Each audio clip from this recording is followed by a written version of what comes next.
And also a thank you to the man who is joining us in Studio B on a We got a lot of questions. Hot Take Friday. We got a lot of questions. Former BYU basketball coach Steve Cleveland with us, college basketball analyst. Coach, great to have you here. Good to be with you.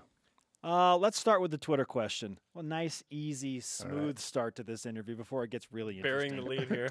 What do we know about BYU basketball at the midway point of West Coast Conference play? I think we know that they have a system that's in place, and they're committed to it. And night in and night out, they're trying to execute it. I think a year ago we weren't sure about that, so I think that's growth and improvement. I think we know that Elijah Bryant and Yoli Childs have been amazing this year, and game in and game out, they've done the things that they need to do. I think we know that TJ Haas is back. I think he's ready to really make a contribution the second half of the season. But I think most of all is that they just seem to all be in. I mean, this is a very together group. There seems to be great harmony and unity, and they play like that. They make mistakes. They miss shots. Those things are going to happen. But this team is together. Officials don't lose you a game, but I believe they affect the flow and then how aggressive and how you defend and how you get to the rim or whatever. So what are your thoughts on that? Because the fan base is there was a lot of discussion last night on Twitter, especially about officiating. Well, first of all, you look at the statistics when the game's over and see that there were very few fouls called. There were very few free throw shots. Season low 12 by a BYU opponent, by the way. So in most games, at high-level games, NCAA tournament games, conference tournament games, officials kind of take a backseat to the game. And that's how it always is.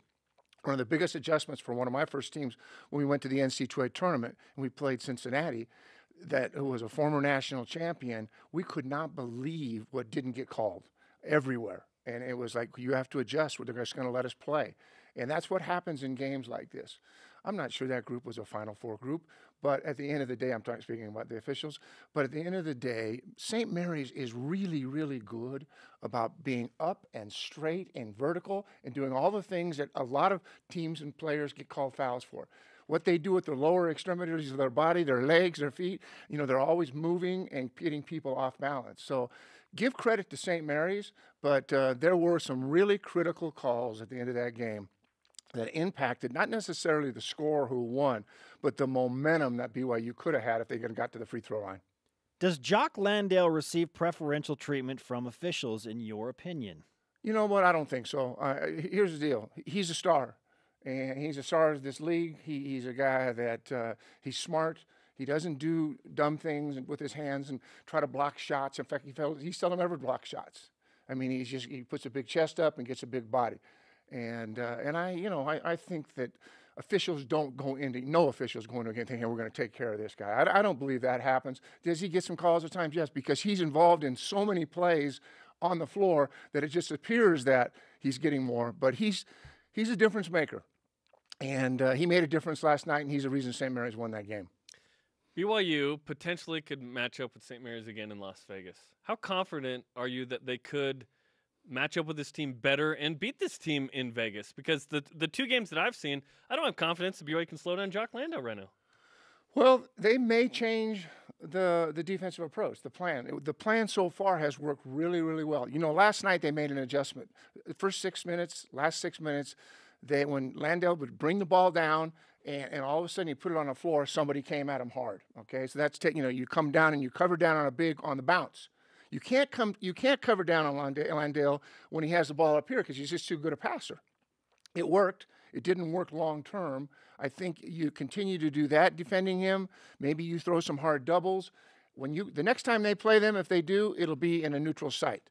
I would test to see if they can make threes outside of that building and come hard and double and make someone else beat them. You play somebody a third time, let's make someone else beat them. But the game plan is not that far off. I mean, they were in the game. First 6 minutes were great. The last 6 minutes of the first half were good. The beginning of the second half, they just couldn't carry that momentum. And St. Mary's did hit some threes in this game, which you would expect because they were playing at home. St. Mary's did struggle from the three-point line in Provo until critical moments late in overtime.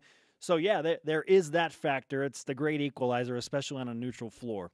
Okay, now to the question that Jarom and I were discussing before the break in terms of who the best team in the West Coast Conference is right now. St. Mary's, unbeaten, 9 games in. They've climbed back into the rankings. They have a National Player of the Year candidate. Gonzaga, Steady Eddie. I mean, they lost head-to-head, however, at home against St. Mary's. So where do you stand on this debate? Because I know you love Gonzaga too. St. Mary's today is the best team in this conference, okay? I agree with that. Yeah, and I hate to agree with Jarom. Why? But I do concur with what he's sharing, is that until I see BYU play Gonzaga, and I'll form a more solid opinion, but I still think Gonzaga is the team to beat in this tournament. I still believe that certainly St. Mary's is one up. Having them at home is a huge advantage, but I still could see Gonzaga getting a piece of this championship and actually winning this tournament. They're athletic. They're getting better. They've got younger guys, too, that are getting better and better, and they weren't younger guys that weren't talented. They were younger guys that were very talented, and all they lacked was experience at this level with the lights on. So until they play BYU, I'll just hold my opinion on that, but I do like Gonzaga, and I do like them in the tournament, because they've just done it year in and year out, and there's that kind of confidence. I call the West Coast Conference Tournament the Gonzaga Invitational. Like, it's unbelievable how many fans show up there on their spring break, and they just dominate, and they win it. I mean, St. Mary's won it once the last, I don't know, or twice the last 10 years or something. We'll see how that plays out. Now BYU's lost to St. Mary's twice, so they have to get Gonzaga at least once, right? Right. Spokane, Provo. You'd think that in Provo you have a better shot, but they won 3 in a row up If there. you're talking about an at-large bid, okay, that's probably we're not having that conversation right now. Unless they sweep Gonzaga and get to the finals, I mean, some things would have to happen, all right? But to be where they want to be and continue to get confidence in how they're playing, they need to beat Gonzaga. They need to beat them there. They need to beat them here. But they need to beat them. You think both, or just no? once I don't. good? I think they'll split. But maybe once in Vegas. Yes, but they've got to be prepared to beat them in Vegas. This team, this BYU team, is as prepared to win that tournament as they have been in the 6 or 7 years they've been in the WC. This is the most prepared they've been, and it may not be the most talented team they've had, but they're the most prepared to win the tournament of all the teams that Coach Rose has had while he's been in the WC. Why is that? That's my opinion. Why is that? Because how they're playing. And when they've played with pace and you shoot it quick, there's more possessions and there's more likelihood for not so good things to happen. Here they're controlling the mistakes. They've got an inside presence. In Elijah Bryant, they have a special player. TJ Haas, I believe, is a special player. I think he's going to play his best basketball the second half of the season. They finally have a point guard that can actually stop the dribble and penetration. They haven't had that here in hard net. They haven't had that. So, they don't have the depth. Certainly Dalton Nixon a month from now will be better. The one thing they don't have is a lot of depth. But I think they're the most prepared in terms of how they play and what they're doing and how they're executing.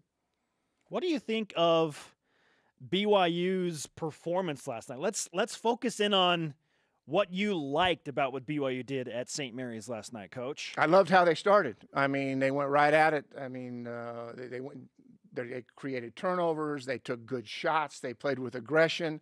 And then I thought in the middle of that game, they got a little bit passive. I thought Elijah got a little bit of pass. Elijah sometimes I don't think realizes what an impactful player he is on this team. And he's got to have his hands on the ball, especially when Yoli's in foul trouble. He's kind of has to be the guy, whether it's penetrating or posting. In the last 6 minutes, when Yoli goes to the bench, BYU plays inspired basketball. They get stops. They go on a 7-2 run. They come out of the second half, and they're the aggressor. And they jump right on St. Mary's that first 2 or 3 minutes. And then, of course, the experience and the maturity of St. Mary's. Let's get back to who we are. And then I just thought that at the end of the game, it was about a 22-11 run the last 7.5, 8 minutes that they just kind of lost their composure. They didn't get some calls that they deserved. They let that impact them a little bit, kind of get their heads down. And by that time, now the crowd's going and St. Mary's has all the confidence and finishes it. Is there a point where you wave a white flag to a degree and you go, you know what, St. Mary's has these seniors, BYU didn't have any, they're ranked 16th. It's on the road. Jock Landale is one of the best players, not just in the league, in the country. And you go, they're probably going to win this game. We'd like it to be closer, but winning it, that's going to be tough. Or is it, you know what? There are things BYU can do and will do in Vegas to put themselves in a better position. You never, ever, ever stop believing you can beat them. Never. That coaching staff hasn't given up on beating them in Vegas. Those players haven't given up on that. Yes, they've had a couple of tough losses, and the history would say that St. Mary's has kind of had BYU's number. But there is no way that coaching staff or those players have given up on beating that team. They've been too close twice. No. They believe they can beat them.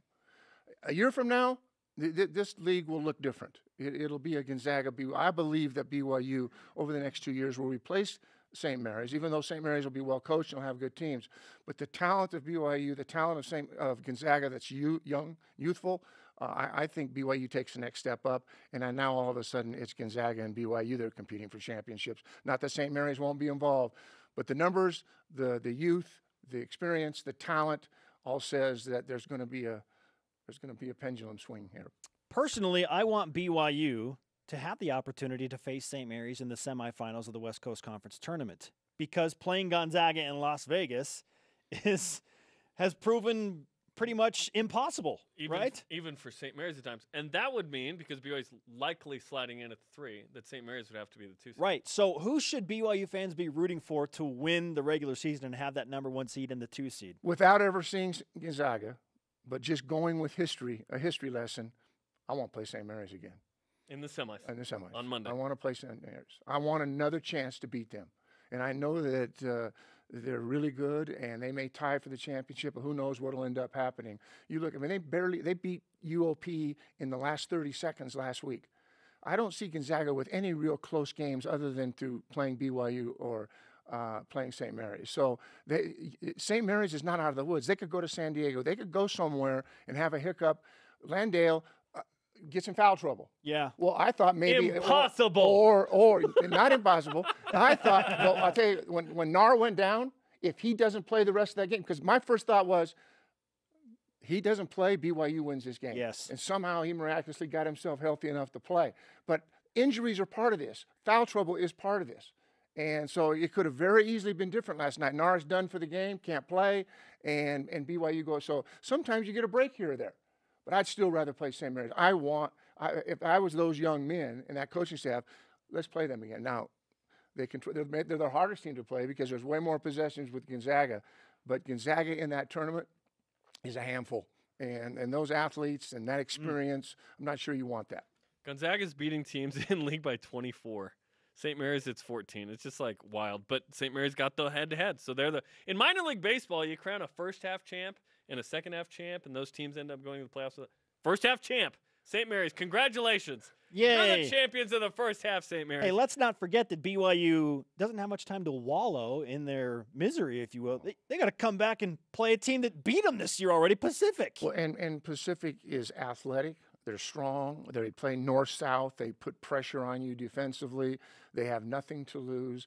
They lose the other night to San Diego, not to San Diego, but to St. Mary's, and in a game that they had won.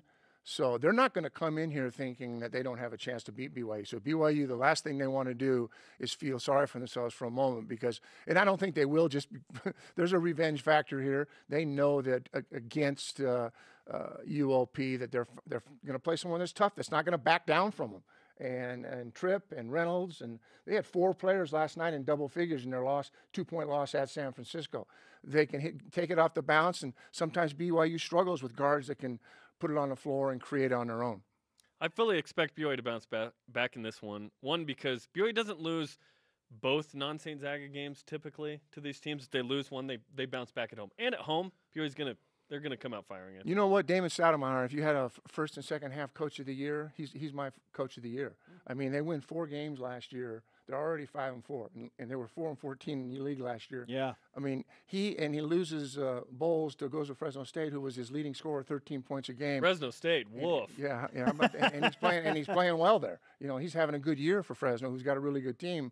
But to lose that piece and then come back through recruiting and just getting better and already be 5-4 and doing it and having good wins over San Diego and BYU and almost upsetting St. Mary's, he's my first half coach of the year. Yeah, if he keeps it up, he's not going to be at Pacific much longer. Yeah. True. Yeah, get out of Stockton, buddy. Okay. Are we doing our first half awards? 20 seconds. First half awards. First half champ, St. Mary's. MVP, player of the year. Jock Landale. Jock Landale. Coach, Damon Stoudemire. Damon Stoudemire.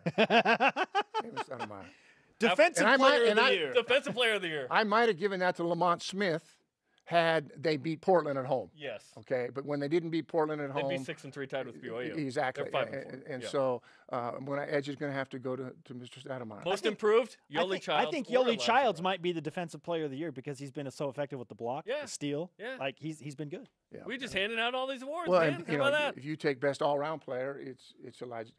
Elijah Bryant. It's Elijah Bryant. I Yeah. mean, you look at the 50, 40, 50 or whatever those That's numbers amazing. always throw. 49. He's one of 2 players in college basketball. That's incredible. That's incredible. They That's talked amazing. about that last night in the game a little bit. Should have talked more about it. That just seldom ever happens. So what a year he's having. But he needs to be ever present in the games when everybody else is struggling. He's got to carry this team. You know, he has the ball in his hands. He can do so many more things. It's harder for post players who depend on passes. But Elijah Bryant in those kind of games needs to take over. And MVP, the refs. We already gave it to Jock Landale. He's player. Or are the he's refs player part the of year. him? MVP. Are the refs part of the that? value of the refs is high. No whining. Coach, fantastic stuff. Thanks, Steve. Good to be with you. We appreciate you being here. We always look forward to The this. WCC Mid-Year Awards. Who knew we were going to bust that out?